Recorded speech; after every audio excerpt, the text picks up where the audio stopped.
സകലവും ചെയ്തു നീയാകമിപ്പോളവും പാലിച്ചേനല്ലോ ഈ പാൽ വെണ്ണ ഞാൻ. ഇങ്ങനെയുള്ളെനിക്കേതുമേ താരാതിക്കെങ്ങു നീ പോകുന്നതെന്നമ്മേ ചൊല്ലി.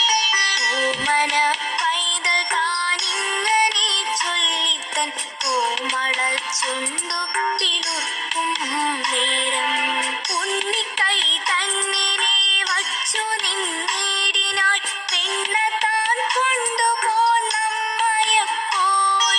വെണ്ണയെ കണ്ടൊരു കണ്ണൻ താനും നേരം പെണ്ണിലാ വഞ്ചിച്ചിരിച്ചു ചൊന്നാൻ. ഒറ്റ കൈ തന്നിൽ നീ വെണ്ണ വച്ചിടിനാൽ മറ്റ കൈ കണ്ടിട്ടു കീഴുമല്ലോ. മൂത്തവൻ കയ്യിൽ നീ വെണ്ണ വച്ചിടുമ്പോൾ ആർത്തനായി നിന്നു ഞാൻ കീഴും പോലെ.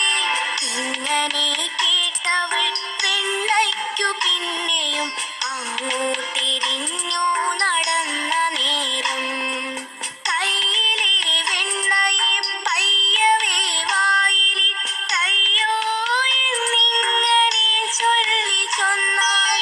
കള്ളനായുള്ളൊരു കാകൻ താൻ വന്നിട്ടെൻ കയ്യിലെ വെണ്ണയെ കൊണ്ടുപോയി എന്നതോ കേട്ടവളേറ്റം ചിരിച്ചു വെണ്ണയും കൊണ്ടിങ്ങു വന്നു പിന്നെ.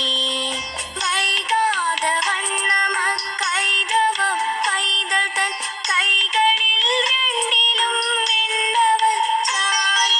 വെണ്ണയെ കണ്ടൊരു കണ്ണൻ തന്നാനനം വെണ്ണിലാവോലുന്ന തിങ്കൾ പോലെ. പുഞ്ചിരി തോമ കൊണ്ടഞ്ചിതമാകയാൽ നെഞ്ചം